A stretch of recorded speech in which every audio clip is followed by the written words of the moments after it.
listen both da well. manzala ya ce wanda na fiƙi ni na fiƙi a ciki wa ab'adukum minni wanda zan nesanta da shi kuma zai nesanta da ni ranar tashin kiyama, wanda ranar tashin kiyama idan na zo bai kusanta ta nima ba zan kusance shi ba. Sarsarun la ilaha illallah. Sarsar mai yawan magana, mai yawan surutu,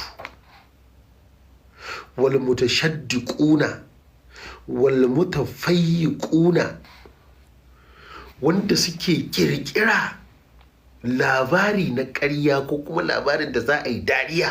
Ana yin tamsiliya shine drama iri-iri ana yi na kowane yarurruka a duniya, kowane kabila.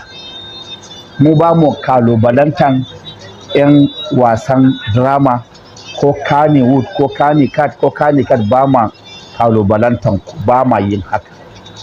A cikinku akwai mutanen kirki kwarai da gaske, masu addini, masu imani, masu taimakawa addini. Haka Allah ya kaddara muku, sana'a ce.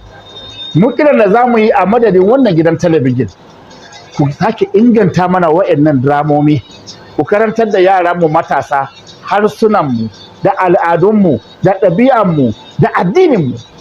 Ku musulmai ne, 'ya'yanmu ne, ƙannanmu ne, abokananmu ne, 'yan uwanmu ne, a cikinmu kuka fita. Muna muku fatan alheri ga baki ɗaya, mu gudu tare mu tsira tare. Inda ba daidai ba a gyara, don Allah a gyara. Abantan bayanan shi ne, wani yafi gaskiya, maganar wazamu daka, ya zamuyi da rayuwarmu, wannan yes daidai wansan, yes biye daidai ba kai, ina ilahi wa ina ilahi rajan.